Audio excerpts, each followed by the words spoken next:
ओम शांति। अॼु जी मुंहिंजी तारीख़ 19/6/2026। मिठा मिठा बाप दादा चवनि था मिठे मिठे ॿार जी बाप दादा ॿई निरंकारी आहिनि, देही अभिमानी आहिनि। ईअं फॉलो फादर करो त सदा उन्नति थींदी रहंदी। प्रश्न: उच्च पद पाइण जी प्राप्ति जे लाइ कहिड़ी ख़बरदारी रखणु ज़रूरी आहे? उत्तर: उच्च पद पाइणो आहे त ख़बरदारी रखो कि मनसा सां बि कंहिंखे मुंहिंजे द्वारा दुख न पहुचे। ॿियो आहे कहिड़ी बि परिस्थिति में क्रोध न अचे। बाबा जो ठही करे बाबा जे कार्य में हिन रुद्र ज्ञान यज्ञ में विघ्न रूप न ठहिणो आहे। अगरि कोई मुख सां बाबा बाबा चए और चलन रॉयल न हुजे त ऊंच पद न मिली सघंदो आहे। ओम शांति। ॿार सुठी रीति सां ॼाणंदा आहिनि कि बाबा सां वरसो पाइणो आहे ज़रूरु। कीअं? श्रीमत ते हली करे। बाबा सम्झाईंदा आहिनि हिकु ई गीता शास्त्र आहे जंहिंमें श्रीमद भॻवान वाच्य आहे। भॻवान त सभिनि जो बाप आहे न। श्रीमद भॻवान वाच्य त ज़रूरु भॻवान अची करे श्रेष्ठ ठाहियो हूंदी न, तॾहिं त हुननि जी महिमा आहे। श्रीमद भगवत गीता अर्थात श्रीमद भॻवान वाच्य। भॻवान त ज़रूरु ऊच ते ऊच ठहिरियो न। श्रीमत बि हुन हिकु शास्त्र में ई ॻायल आहे। ॿियो कोई शास्त्र में श्रीमद भॻवान वाच्य न आहे। श्रीमत कंहिंजी हुजणी खपे, उहो लिखण वारा बि सम्झी न सघनि हुन में भूल छो थी आहे, उहो बि बाबा अची करे सम्झाईंदा। रावण राज्य शुरू थियण सां रावण जी मत ते हली पई। पहिरियों कड़े ते कड़ी भूल हिन रावण मत वारनि कई आहे। रावण जी चमाट लॻंदी आहे। जीअं चइबो आहे न, शंकर प्रेरक आहे, बॉम्ब सादी ठाराईंदो आहे। वैसे ही 5 विकार रूपी रावण बि प्रेरक आहे मनुष्य खे पतित ठाहिण जो। तॾहिं त पुकारंदा आहिनि पतित पावन अचो। त पतित पावन हिकु ई ठहियो। इन सां सिद्ध आहे कि पतित ठाहिण वारो ॿियो आहे, पावन ठाहिण वारो ॿियो आहे। ॿई हिकु न थी सघंदा आहिनि। इहे ॻाल्हियूं तव्हां ही सम्झंदा आहियो। नंबरवार पुरुषार्थ अनुसार ईअं न सम्झणो आहे कि सभिनि खे निश्चय आहे। नंबर 1 ईअं न सम्झबो आहे कि सभिनि खे निश्चय आहे न। नंबरवार सभिनि खे निश्चय आहे न। जेतिरो निश्चय हूंदी ओतिरी ख़ुशी वधंदी। बाबा जे मत ते हलणो हूंदो आहे। श्रीमत ते असांखे इहे स्वराज्य पद पाइणो आहे। मनुष्य सां देवता ठहिण में देरी न लॻंदी आहे। तव्हां पुरुषार्थ कंदा आहियो न, मम्मा बाबा खे फॉलो कंदा आहियो। जी उहा आप समान ठाहिण जी सर्विस करनि था। तव्हां बि सम्झंदा आहियो छा सर्विस कंदा आहिनि ऐं मम्मा बाबा छा सर्विस कंदा आहिनि। बाबा सम्झाईंदा हुया कि शिव बाबा ऐं ब्रह्मा दादा ॿई इकट्ठा आहिनि त सम्झाइणो खपे कि सभिनि सां नज़दीक आहे। बाबा सम्झाईंदा आहिनि शिव बाबा ऐं ब्रह्मा दादा ॿई इकट्ठा आहिनि त सम्झणो खपे कि सभिनि खां नज़दीक आहे। हिननि जो ई संपूर्ण रूप सूक्ष्म मतनि में ॾिसंदा त ज़रूरु इहा तिखो हूंदो न। परंतु जीअं बाबा निरंकारी देही अभिमानी आहिनि, वैसे ये दादा भी निरंकारी आहिनि। चवंदा आहिनि कि शिव बाबा ई सम्झाईंदा रहंदा आहिनि। जॾहिं मुरली हलंदी आहे त बाबा ख़ुदि चवंदा आहिनि कि सम्झो शिव बाबा इन्हनि द्वारा ॿुधाइनि था। इहे ब्रह्मा बि ज़रूरु ॿुधाईंदो हूंदो न। हीअ न ॿुधे ॿियो न ॿुधाए त ऊच पद कीअं पाईंदा। परंतु पंहिंजो देह अभिमान छॾे चवंदा आहिनि कि ईअं सम्झो शिव बाबा ई ॿुधाईंदा। असां पुरुषार्थ कंदा रहंदा आहियूं। शिव बाबा ई सम्झाईंदा। इन में त पततपनो इन बि त पततपनो पास कयो आहे न। मम्मा त कुमारी हुया त मम्मा ऊंच हली आहे। तव्हां बि कुमारियूं मम्मा खे फॉलो करो। ख्रिस्तनि खे बाबा खे फॉलो करणु खपे। हर हिक खे सम्झणो आहे कि असां पतत आहियूं, मूंखे पावन ठहिणो आहे। मुख्य ॻाल्हि आहे बाबा यादि जी यात्रा सिखलाई आहे। हिन में देह अभिमानी न रहणो खपे। अच्छा, कोई मुरली न ॿुधाए सघंदो आहे त यादि में रहो। यात्रा में रहंदे मुरली हलाए सघंदा आहियो, परंतु यात्रा भुलिजी वेंदा त हर्ज न आहे। मुरली हलाए करे पोइ यात्रा ते लॻी वञो, छो जी उहो वाणी खां परे वानप्रस्थ अवस्था आहे न।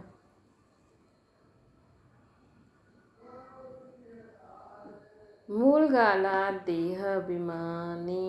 देही अभिमानी थी करे बाप खे यादि कंदा रहो, चक्र खे यादि कंदा रहो, कंहिंखे दुख न ॾियो, इहे सम्झाईंदा रहो। बाबा खे यादि कंदा रहो, बाबा खे यादि करो। ये यात्रा आहे न। मनुष्य जॾहिं मरदा आहिनि त चवंदा आहिनि स्वर्ग पधारियो। अज्ञान काल में कोई स्वर्ग खे यादि न कंदा आहिनि। स्वर्ग खे यादि करणु माना हितां खां मरणु। इहे त कोई यादि न कंदो आहे न। हाणे तव्हां ॿार ॼाणंदा आहियो असांखे वापसि वञिणो आहे पंहिंजे घर। बाबा चवंदा आहिनि जेतिरो तव्हां यादि कंदा ओतिरो ख़ुशी जो पारो चढ़ंदो, वरसो यादि रहंदो न। जेतिरो बाप खे यादि कंदा ओतिरो हर्षित बि रहंदो। बाबा खे यादि न करण सां मुंहुं जुदा आहिनि, गुटको खाईंदा रहंदा आहिनि। तव्हां एतिरो समय यादि न करे सघंदा आहियो। बाबा आशिक माशूक जो मिसाल ॿुधाईंदा आहिनि। उहो भल धंधो कंदा आहिनि, उहो भल चरखा हलाईंदा आहिनि त बि हुनजे साम्हूं माशूक अची करे बीह रहंदो। आशिक माशूक खे यादि कंदा आहिनि, माशूक पोइ आशिक खे यादि कंदा आहिनि। हिते त सिर्फ़ु तव्हांखे हिकु बाप खे यादि करिणो आहे, उहो सभिनि जो माशूक आहे न। तव्हां ॿार लिखंदा आहियो कि बाबा तव्हां असांखे यादि कंदा आहियो। अरे जो सभिनि जो माशूक आहे उहो पोइ तव्हां आशिकनि खे यादि कीअं करे सघंदा, है न? थी न सघंदो। मतिलबु बाबा सिर्फ़ु हिक खे थोरी यादि कंदा, बाबा खे सभु यादि कंदा आहिनि। बाबा उन्हनि खे यादि कंदा जंहिंसां बाबा खे सर्विस कराइणी आहे। उहो त माशूक आहे न, आशिक ठही न सघंदा आहिनि। मतिलबु उहो यादि न करे सघंदा आहिनि। आशिक माशूक जीअं तव्हांखे ई यादि करिणो आहे। तव्हां हर हिक खे आशिक ठहिणो आहे, न हिकु माशूक जो। अगरि उहा आशिक ठहे त केतिरनि खे यादि करे, इहे त थी न सघंदो आहे न। चवंदा आहिनि न मुंहिंजे मथां पापनि जो बोझ ॾाढो आहे जो कंहिंखे यादि करा। मुंहिंजे मथां थोरी बोझ आहे जो मां यादि कयां, तव्हांजे मथां बोझ आहे। बाबा खे यादि न कंदव त पापनि जो बोझो न उतरंदो। बाक़ी मूंखे छो कंहिंखे यादि करिणो पए। यादि करिणो आहे तव्हां आत्माउनि खे। जेतिरो यादि कंदा पुण्य आत्मा ठहींदा, पाप कटजंदा वेंदा। वॾी मंज़िल आहे न, देही अभिमानी ठहिण जी मंज़िल आहे। इहा नॉलेज सॼी तव्हांखे हिते मिले थी न। तव्हां त्रिकालदर्शी ठहिया आहियो नंबरवार पुरुषार्थ अनुसार। सॼो चकर तव्हांजी ॿुधी में रहणो खपे। बाबा सम्झाईंदा आहिनि तव्हां लाइट हाउस आहियो न, हर हिक खे रास्तो ॿुधाइण वारा। कहिड़ो रास्तो ॿुधाईंदा आहिनि? शांतीधाम सुखधाम जो। इहे सभु नई ॻाल्हियूं तव्हां ॿुधंदा आहियो, ॼाणंदा आहियो कि बराबरि असां आत्माऊं शांतीधाम जा रहवासी आहियूं। हिते पाठ वॼाइण ईंदा आहियूं, असां एक्टर्स आहियूं। इहे चिंतन ॿुधी में हलंदो रहे त मस्ती चढ़ी रहे कि असां मथां जा रहण वारा आहियूं, हिते पाठ वॼाइण आया आहियूं ऐं हिते असां एक्ट कंदा आहियूं, एक्टर आहियूं। बाबा सम्झाईंदा आहिनि आदि खां वठी करे अंत ताईं इहो तव्हांजो पाठ आहे। हाणे कर्मातीत अवस्था में ज़रूरु वञिणो आहे, पोइ गोल्डन एज में ज़रूरु अचिणो। हिन धुन में रहंदे पंहिंजो कल्याण करिणो, हाणे कर्मातीत अवस्था में वञिणो आहे, पोइ असांखे गोल्डन एज में अचिणो आहे, हिन धुन में रहणो आहे। हिन धुन में रहंदे पंहिंजो कल्याण करिणो आहे। सिर्फ़ु पंडित न ठहिणो आहे कि हाणे असांखे कर्मातीत ठहिणो आहे, पोइ पंहिंजे घर हलिणो आहे, पोइ असांखे स्वर्ग में अचिणो आहे। ॿियनि खे सिखलाईंदा रहंदव, ख़ुदि हुन अवस्था में न रहंदव त असर बि उन्हनि खे न पवंदो। पंहिंजो बि पुरुषार्थ करिणो आहे। बाबा ॿुधाईंदा आहिनि कि असां बि यादि करण जी कोशिशि कंदो आहियां। कॾहिं माया जो तूफ़ान अहिड़ो ईंदो आहे जो बुद्धि जो योग टुटी पवंदो आहे, है न। ॾाढा ॿार चाट पइजी ॾींदा आहिनि, वंडर खाईंदो आहे कि इहा असांखां तिखा वेंदा। शायदि वेग ईंदो आहे त चाट लिखण में लॻी वेंदा आहिनि, परंतु अगरि अहिड़ा तिखा दौड़ी पाइनि त नंबर 1 में हली वञनि, परंतु न, उहो सिर्फ़ु चाट लिखण ताईं हूंदो आहे। ईअं न लिखंदा आहिनि कि बाबा एतिरनि खे आप समान ठातो, ऐं उहा बि लिखनि कि बाबा हिननि असांखे रास्तो ॿुधायो। अहिड़ो समाचार न ईंदो आहे त बाबा छा सम्झंदा, सिर्फ़ु चाट भेजण सां कमु न हलंदो। आप समान बि ठाहिणो आहे, विरूप ऐं बसंत ॿई ठहिणा आहिनि, न त बाप समान न ठहिया। रूप बि आहे, बसंत बि, एक्यूरेट ठहिणो आहे। मतिलबु ज्ञान बि हुजे ऐं ओड़ा गुण बि हुजणा खपनि। आप समान बि ठाहिणो आहे न। ख़ुशबू, बसंत मतिलबु ख़ुशबू, मतिलबु ॿियनि खे बि ॾियणी, हिन में महिनत आहे। देह अभिमान मारे छॾींदो आहे। रावण देह अभिमानी ठाहियो आहे। हाणे तव्हां देही अभिमानी ठहींदा आहियो, पोइ अॼुकल्ह पोइ माया रावण तव्हांखे देह अभिमानी ठाहे ॾींदी आहे। देही अभिमानी त ॾाढो मिठो ठही वेंदो, संपूर्ण त हाणे कोई ठहियो ई न आहे न। हिन करे बाबा हमेशह चवंदा आहिनि कि कंहिंजी दिलि खे रंज न करिणो आहे, दुख न ॾियणो आहे, सभिनि खे बाप जो परिचय ॾियणो आहे। बाप जो परिचय ॾियो। ॻाल्हाइण करण में ॾाढी रॉयल्टी खपे। ॻाल्हाइण करण में ॾाढी रॉयल्टी खपे। ईश्वर संतान जे मुख सां सदैव रत्न ई निकिरणा खपनि। तव्हां मनुष्य खे जीअदान ॾींदा आहियो, रास्तो ॿुधाइणो आहे, सम्झाइणो आहे। तव्हां परमात्मा जे ॿार आहियो, उन्हनि सां तव्हांखे स्वर्ग जी राजाई मिलणी आहे। पोइ हाणे उहो छो न आहे, यादि करो, बराबरि बाबा सां असांखे वरसो मिलियो हुयो न। तव्हां भारतवासी देवी देवता हुयो, तव्हां ई 84 जन्म वरिता हुया न।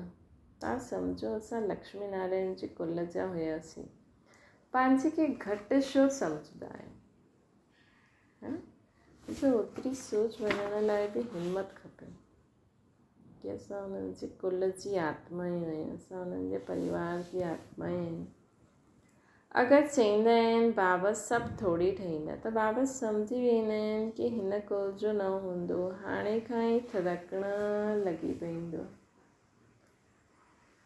त 84 जन्म वरिता न, बाबा 21 जन्मनि जे लाइ प्रारब्ध जमा कराई, उहो खायो, पोइ समाप्त थियणु शुरू थियो। कट चढ़ंदे चढ़ंदे तव्हां कौड़ी मिसर ठही विया। भारत ई 100% सॉल्वेंट हुया, इन्हनि खे उहो वरसो किथां मिलियो। एक्टर्स बि ॿुधाए सघंदा आहिनि न, मनुष्य ई एक्टर्स हूंदा आहिनि। उन्हनि खे इहो पतो हुजणो खपे कि हिन लक्ष्मी नारायण खे बादशाही मिली किथां। केतिरे सुठी सुठी पॉइंट्स आहिनि। अगरि सॼो ॾींहुं इन ई ॻाल्हियुनि में वीचार सागर मंथन करो त असांखे दुनियावी ॻाल्हियुनि खे वीचार सागर मंथन करण जो समय ई न मिले। ज़रूरु अॻियां जन्म में ई इहे राज्य भाग्य पायो हूंदो न ही। बाप बि पतित पावन आहिनि। बाबा चवंदा आहिनि कि मां तव्हांखे करम अकरम विकरम जी गति सम्झाईंदो आहे न। रावण राज्य में मनुष्यनि जा करम विकरम थी वेंदा आहिनि, उते तव्हांजो करम अकरम हूंदो आहे। सप्तक में उहा दैवी सृष्टि आहे, मां रचंदो आहियां त ज़रूरु मूंखे संगम ते अचिणो पए। इहा आहे रावण राज्य, उहा आहे ईश्वरीय राज्य। ईश्वर हाणे स्थापना कराईंदा आहिनि। ईश्वर राज्य, ईश्वर हाणे स्थापना कराइनि था पंहिंजो राज्य। तव्हां सभु ईश्वर जा ॿार आहियो, तव्हांखे वरसो मिलंदो आहे न। भारतवासी ही सॉल्वेंट हुया, हाणे इंसॉल्वेंट ठही विया आहिनि। ये ठहियल ड्रामो आहे न, इन में फ़र्क़ु न थी सघंदो आहे। सभिनि जो झाड़ पंहिंजो पंहिंजो आहे, वैरायटी झाड़ आहे न। देवी देवता धर्म वारा ई पोइ देवता धर्म में ईंदा। क्रिश्चन धर्म वारा पंहिंजे धर्म में ख़ुशि आहिनि, ॿियनि खे बि पंहिंजे धर्म में खीचे वठंदा आहिनि, है न। हिते अगरि कोई कंहिंखे चए बि की न शिव बाबा न देवी देवता धर्म जी स्थापना करनि था, हलो तव्हां बि हलो, लेकिन जेका जंहिं धर्म जा हूंदा आहिनि उहे चवंदा आहिनि असांखे पंहिंजे धर्म में अचिणो आहे, है न। अगरि सम्झो कोई चक्कर जो ज्ञान बि सम्झे, वृक्ष जो ज्ञान बि सम्झे त चईंदो, अगरि चई सघंदो आहे की असांखे त पंहिंजे धर्म में अचिणो आहे, असांखे हिन में न अचिणो आहे। छो जी भॻवान ताईं त ठीकु आहे, लेकिन जॾहिं हिन सृष्टि में पाठ वॼाइण ऐं अचिणो आहे त सभिनि जी पंहिंजी पंहिंजी चॉइस आहे। उन्हनि खे न खपे ओड़ी दुनिया, ओड़ो पहनावो, ओड़ो खाइणो पीअणो, ओड़ो रहन सहन, है न। त बाबा चवनि था की उहे ॿियनि खे बि पंहिंजे धर्म में खीचे वठंदा आहिनि। भारतवासी पंहिंजे धर्म खे भुलिजण जे कारण उहो धर्म सुठो सम्झी वठंदा आहिनि। विलायत वारनि में नौकिरी जे लाइ केतिरा वेंदा आहिनि, छो जो हुते कमाई ॾाढी आहे। ड्रामा ॾाढो वंडरफुल ठहियलु आहे, इनखे सम्झण जी सुठी बुद्धि खपे, है न। ऐं जंहिंखे पंहिंजो देश, पंहिंजी संस्कृति, पंहिंजी इहा जॻह प्रिय आहे, उहो चईंदो पैसे खे छा कंदासीं, असां हिते ई ठीकु आहियूं। वीचार सागर मंथन करण सां सभु कुझु सम्झी वेंदो। इहा ठहियल ड्रामो अनादि ड्रामो आहे, त तव्हां ॿारनि खे आसमान सदा सुखी ठाहिणो आहे। तव्हां ॿारनि खे आसमान सदा सुखी ॿियनि खे ठाहिणो आहे। इहो तव्हांजो धंधो आहे, पद्धतियुनि सां पावन ठाहिणो आहे। जीअं बाबा जो धंधो आहे उहो तव्हांजो बि धंधो आहे। तव्हांजो मुखड़ो सदैव देवता आहिनि, जीअं हर्षित रहणो खपे, है न। तव्हां ॼाणंदा आहियो असां विश्व जा मालिक ठहींदा आहियूं। तव्हां आहियो लवली चिल्ड्रन।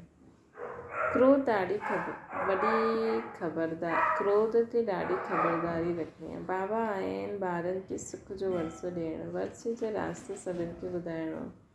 बाबा सुख करता दुख करता आहिनि, त तव्हांखे बि सुख करता ठहिणो आहे, कंहिंखे बि दुख न ॾियणो। दुख ॾींदव त 100 गुणा सज़ा मिली वेंदी, कोई बि सज़ा सां बची न सघंदो आहे। ॿारनि जे लाइ त ख़ासि ट्रिब्यूनल वेंदी आहे। बाबा चवंदा आहिनि की तव्हां विघ्न विझंदा आहियो त ॾाढी सज़ा खाईंदव। कल्प अंदरि तव्हांखे साक्षात्कार थींदो की फलाना हीअ ठहींदा। अॻियां जॾहिं ॾिसंदा हुया त बाबा मना कंदा हुया की न ॿुधायो, है न। पहिरियों कल्ह बि बाबा चई न, बाबा कंहिंखे उहा सज़ा जो साक्षात्कार कराई, जो बाबा चई 100 गुणा सज़ा माफ़ थी वई। त साकार में बाबा ॾेखारींदा हुया त बाबा चई, बाबा मना करे ॾींदा। अंत में त एक्यूरेट मालूम पइजी वेंदो। अॻियां हली जोर सां साक्षात्कार थींदो, वृद्धि त थींदी वेंदी न, आबू ताईं क्यू लॻी वेंदी। बाबा सां कोई मिली न सघंदो, चईंदा ओहो प्रभु तव्हांजी लीला। श्री बाबा त आए आहिनि सूर्यवंशी घराने जो वरसो ॾियणु, है न। बाबा ॾिसो चंद्रवंशियुनि सां बि न मिलंदा आहिनि, है न। जेसि ताईं बाबा हुया त बाबा सूर्यवंशी घराने वारे खे त सम्झो साकार अव्यक्त में बाबा हाणे अव्यक्त में बि अव्यक्त में आहिनि, ऐं पोइ अॻियां अचनि जेका हाणे त वैसे अहिड़ी क्वालिटी वारी आत्मा ईंदियूं त्रेता युग वारियूं, है न, जेका सूर्यवंशी वारियूं हूंदियूं उहो पंहिंजो पुरुषार्थ कंदी वेंदियूं। त बाबा चवनि था कि बाबा अंत में थोड़ी सभिनि सां मिलंदा, क्यों लॻंदी, चवंदा ओहो प्रभु तव्हांजी लीला, है न। अॼु कोई भॻवान जे लाइ लक्ष्मण प्यार नथो छॾे सघे त भॻवान बि उन्हनि सां मिली करे छा कंदो, न। अॼु प्राइम मिनिस्टर प्रेसिडेंट बि सभिनि सां थोड़ी मिलंदा आहिनि, हुन लाइ कुझु न कुझु अहिड़ो कमु करिणो आहे, अहिड़ी पोजीशन प्राप्त करणी आहे। अगरि मिलिया बि त परां खां मिलंदा, पर्सनली परां खां बि हर हिक सां न मिली पाईंदा। त इहे हीअं ई आहे, पहिरियों बाबा साकार में पर्सनली मिलंदा हुया, पोइ बाबा अव्यक्त में मिलिया, है न, परां खां ई मिलंदा हुया, हाणे त परां खां बि परे परे थी, है न। त बाबा असांखे चवनि था कि अंत में ॿार चवंदा ओ प्रभु तव्हांजी लीला, इहे बि ॻायल आहे न, विद्वान पंडित आदि बि पुठियां ईंदा, उन्हनि जो सिंघासन हिलंदा, छो जो संदेश त सभिनि हंधि पहुची वियो आहे न, जेके मिलणो हुयो उहो पहिरियों ई मिली चुकिया। हाणे बि जेका पंहिंजे अहंकार वश वेठा आहिनि त अहिड़नि सां बाबा छा मिली करे कंदा, तव्हां ॿारनि खे ॾाढी ख़ुशी में रहंदा, अंत में उहा हाहाकार कंदा, पछताईंदा, ऐं तव्हां ॾाढी ख़ुशी में रहंदा कि असां ॾिठो, असां पायो। छा मेरे मेरे सिके लॾे ॿारनि प्रति माता पिता बाप दादा जो यादि प्यार ऐं गुड मॉर्निंग, यादि प्यार, अहिड़ी यादि प्यार हिकु ई बार मिलंदी आहे। शिव बाबा बाप माता पिता बाप दादा जी यादि प्यार पूरी कल्प में हिकु ई बार मिलंदी आहे।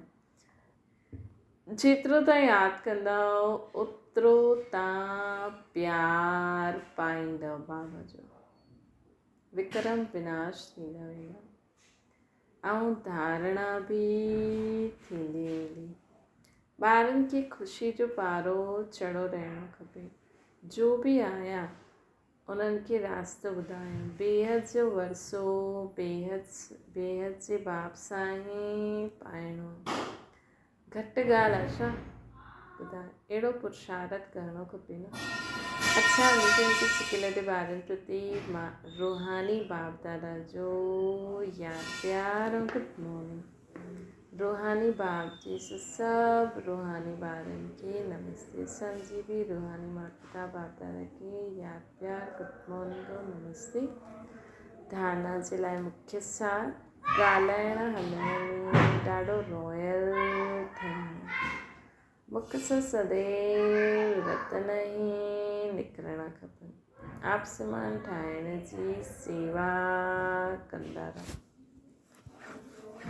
कंहिंजे बि दिलि खे रंज न करिणो, अर्थात नाराज़ न करिणो, ॻाल्हाइण हलण जी रॉयल में ॾाढी रॉयल ठहिणो आहे, मुख सां सदैव रतन ई कढणा आहिनि, आप समान ठाहिण जी सेवा करणी आहे, कंहिंजे बि दिलि खे रंज न करिणो आहे, ॿियो क्रोध ते ॾाढी ख़बरदारी रखणी आहे, हिकिड़ो सदैव देवताउनि जीअं हर्षित रखणो आहे, स्वयं खे ज्ञान योग बल सां देवता ठाहिणो आहे।